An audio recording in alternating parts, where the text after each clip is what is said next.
ये वीडियो का टॉपिक है why I left private job, क्योंकि काफ़ी लोगों का ये पूछना होता है, काफ़ी आईटी में जो काम कर रहे हैं बच्चे, जो स्टूडेंट या जो एस्पिरेंट्स आईटी जॉब में काम कर रहे हैं। आईटी मीन्स इंफॉर्मेशन टेक्नोलॉजी, जो भी बड़ी बड़ी कंपनीज़ के जैसे मैं नाम बताऊं, टीसीएस है, टेक महिंद्रा है, इन्फोसिस है, कॉग्निजेंट है, ये आईटी कंपनीज होती है। इनमें इंजीनियर्स काम करते हैं, है ना। जिनको भी आइडिया नहीं है, मैं थोड़ा सा आइडिया देता हूँ। तो इनका काम बेसिकली जितना भी आईटी इंफ्रास्ट्रक्चर है अपनी कंट्री का और बाहर की कंट्रीज़ का, स्पेशली यूरोप और अमेरिका की जो कंट्रीज़ है, उनके लिए आईटी सपोर्ट ही कंपनीज करती है। तो मैं वहाँ पे काम करता था। मैंने 2-2.5 साल काम करने के बाद I decided to prepare for government job. तो काफ़ी लोगों का ये कन्फ्यूज़न रहता है और ये इंस्पिरेशन भी आता है कि मैंने आईटी के साथ सीजीएल की जॉब क्रैक करी, तो that is a great thing. And काफ़ी लोगों का ये कन्फ्यूज़न भी आता है कि why did you leave IT job for government sector job, because there is a comparison between IT job and government job. IT भी अच्छी जॉब मानी जाती है, अच्छी job in the sense package अच्छा होता है। आप जब कोई टेक्नोलॉजी अच्छे से सीख जाते हो, आपका एक बार हैंड्स ऑन अच्छा हो जाता है वहाँ पे, तो बहुत अच्छा पैकेज आप कमा पाते हो। अब्रॉड जाने की आपको अपॉर्चुनिटीज़ मिलती है, बहुत कुछ सीखने को होता है। चैलेंजिंग जॉब होती है, मतलब थोड़ी सी हाई फाई जॉब जिसको हम बोल सकते हैं। बहुत अच्छा इंफ्रास्ट्रक्चर होता है कंपनीज़ का, बहुत ही मतलब लग्जरियस लाइफ होती है वहाँ पे। वो थोड़े दिन के लिए बहुत अच्छा लगता है, बट जो भी आईटी वाला बंदा है वो मेरे से रिलेट कर पा रहा होगा इन चीज़ों से।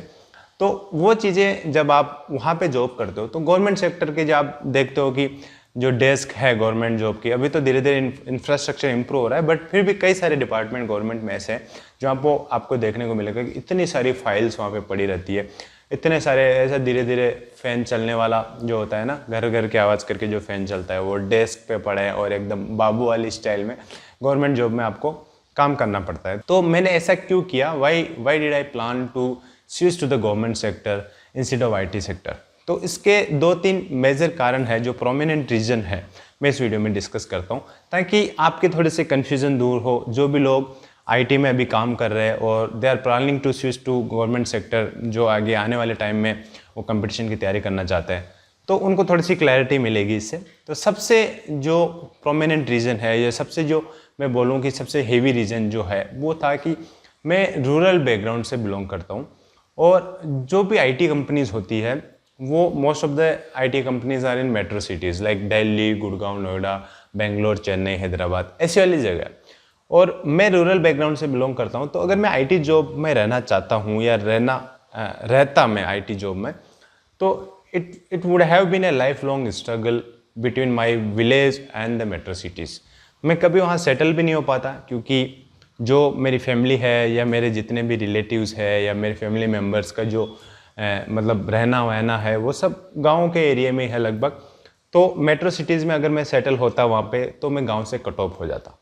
ये एक सबसे बड़ा रीज़न था। वैसे गाँव में देखते हैं कि हम जब मेट्रो सिटीज़ के लिए हमें जाना होता है, तो हम प्लान करते हैं 2-3 दिन पहले ही हमें जाना होता है, आने जाने की टिकट्स, और ये बहुत सारी बड़ी झंझट थी, जो मुझे कहीं ना कहीं लगता था कि नियर बाय होम टाउन या फिर ऐसी जॉब में रहो जहाँ से आपका मतलब होम टाउन में ट्रांसफ़र हो सकता है कभी इन फ्यूचर, या थोड़ी सी मतलब रिलैक्स जॉब हो, तो वो गवर्नमेंट जॉब थी। और दूसरा इंपॉर्टेंट फैक्टर इसमें यह आता है कि जैसे आपको गाँव में आज भी देखने को मिलेगा कि गवर्नमेंट जॉब को बहुत ज़्यादा तवज्जो देते हैं। चाहे आईटी में आप या मतलब किसी भी प्राइवेट जॉब में आप चाहे महीने के 2 लाख रुपए भी कमाओगे, तो लोगों को लगता है कि government job is more like respectable job.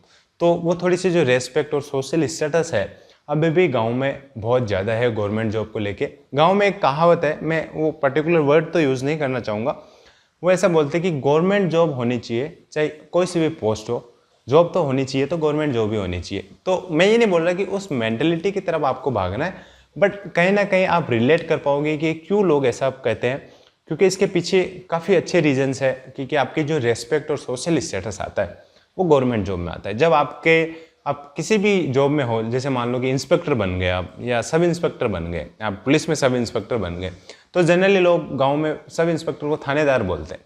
तो आप गांव में बैठे हो या आप इधर उधर आ रहे हो जा रहे हो, तो जब आपको लोग बोलते हैं कि ये पुलिस में थानेदार है, तो आपकी आपको अलग रेस्पेक्ट की नज़रों से देखा जाता है। And this is very true. ये I think all over India यही हालत है। आप किसी भी गांव में जाओगे, या जो मतलब सिटी के आउटस्कर्ट में जो भी गांव है जहाँ पे पुलिस का बहुत तवज्जो होता है, तो वहाँ पे इंस्पेक्टर और सब इंस्पेक्टर की पोस्ट को बहुत बड़ा माना जाता है।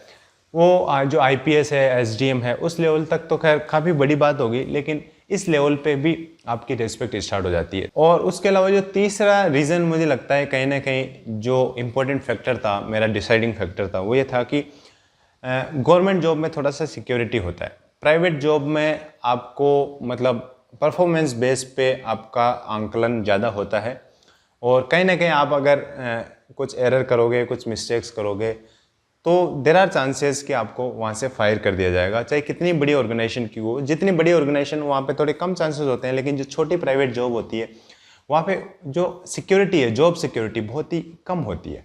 और गवर्नमेंट जॉब में इस मामले में बहुत बेटर है।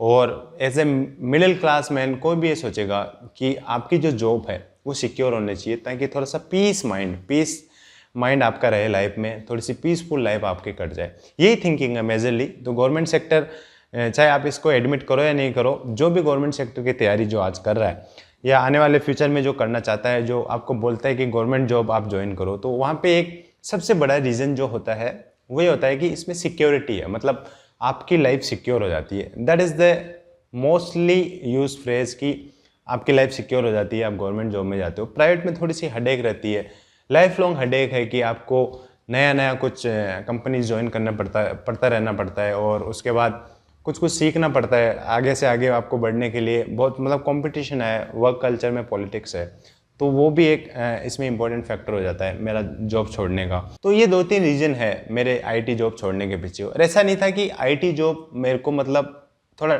डिफिकल्ट लग रहा था, ऐसा कुछ नहीं था। बहुत ईजी था मेरे लिए आईटी जॉब। मैं मतलब इन चीज़ों में एक्सपर्ट था, मेरा कम्युनिकेशन अच्छा था, उसके बाद टेक्निकली भी मैं अच्छा था, और लोगों से इंटरेक्ट करने में, कुछ प्रेजेंटेशन करने में मेरी मतलब बहुत अच्छा स्किल था मेरा उन चीज़ों में।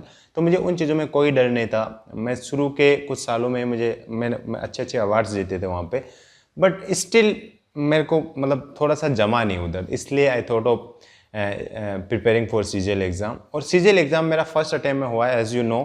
तो मेरे फर्स्ट अटैम्प्ट में सीजीएल होने के पीछे जो मेजॉरिटी जो रीज़न है, मैं इस वीडियो में बता देता हूँ एक बार फिर से। वो था कंसिस्टेंसी। मैं कंसिस्टेंट था मेरी प्रिपरेशन को लेके। मैं जब जॉब करता था उस दिन भी मैं 2-3 घंटे निकालता था daily, irrespective of how hard it went into the office, और वीकेंड पे मैं फुल टाइम देता था। और कंसिस्टेंसी और नॉलेज ऐसी चीज़ है जो आजकल बहुत लोग करने लग गए हैं। मतलब अभी क्या है, YouTube is full of information, और आप कहीं से भी कुछ भी पढ़ सकते हो। तो इसलिए आजकल इन्फॉर्मेशन ओवरफ्लो है, तो आपके पास नॉलेज कहीं ना कहीं हो जाएगी। बट जो सीजीएल का एग्ज़ाम है, एसएससी के जो एग्ज़ाम्स है, सीजीएल, सीपीओ, सीएचएसएल, इन सब में जो इम्पोर्टेंट फैक्टर्स आजकल आ गया है वो है स्पीड। इन्फॉर्मेशन लगभग, नॉलेज लगभग सबके पास है, तो आपकी स्पीड बहुत अच्छी होनी चाहिए इस एग्ज़ाम को करेक्ट करने के लिए।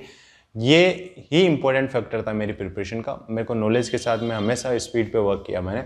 और मेरे को जैसे 10 कॉन्सेप्ट है, 10 में से मुझे 7 ही आते थे, लेकिन 7 पे मेरी मास्टरी थी, मैंने बहुत अच्छी कमांड कर रखी थी। इसलिए ये सबसे इंपॉर्टेंट फैक्टर था मेरा फर्स्ट अटेम्प्ट में एग्ज़ाम क्रैक करने के पीछे। आने वाले दिनों में सीजीएल और सीएचएसएल के एग्ज़ाम है, तो जो सबसे इंपॉर्टेंट चीज़ अभी हो जाएगी वो, जैसे मैंने बताया, स्पीड, और उसके साथ साथ मॉक टेस्ट आपको लास्ट के दिनों में लगा के जाने हैं। मॉक टेस्ट पे स्पेशल फोकस देना। और अभी अनअकैडमी पे मॉक टेस्ट के सीरीजेस चल रहे हैं, आप वो ज्वाइन कर सकते हैं। और इसके अलावा अगर आप आने वाले दिनों के एग्ज़ाम टारगेट कर रहे हैं, एसएससी के सभी एग्ज़ाम जैसे CGL, CHSL, CPO, MTS, GD, इसके बैचेस ऑनलाइन चल रहे हैं, वहाँ पर आप वो ज्वाइन कर सकते हैं। अनअकैडमी पे इंडिया के टॉप एजुकेटर्स आपको एसएससी की प्रिपरेशन कराते हैं। जो भी टॉप एजुकेटर्स है, सभी सेक्शन के जो टॉप एजुकेटर्स है वो वहाँ पे पढ़ाते हैं। आप घर बैठे अपने लैपटॉप और मोबाइल पे पढ़ाई कर सकते हैं। वहाँ पे स्टडी मटेरियल आपको प्रोवाइड कराया जाता है, लाइव क्विजेस और मॉक टेस्ट आपके लिए प्रिपेयर करे जाते हैं। तो आप अनअकैडमी ज्वाइन कर सकते हैं। और जब आप अनअकैडमी ज्वाइन करोगे तो आप मेरा कूपन कोड यूज़ कर सकते हैं, मिस्टर ट्रू टेल्स, जिसमें आपको 10% डिस्काउंट मिलेगा। इतना ही था इस वीडियो में। आई होप आपको थोड़ा सा आइडिया लगा होगा आईटी जॉब छोड़ने के पीछे का कारण, और आप भी इस दुविधा में है तो आप भी डिसाइड कर सकते हैं आपके लिए बेस्ट क्या रहेगा। और इसके अलावा सीजीएल और सीएचएसएल के लिए अब आने वाले एग्जाम में बैठने वाले हो तो आप अपना 100% दें। I wish you all the best. This is all in this video. Thank you guys, thanks for watching.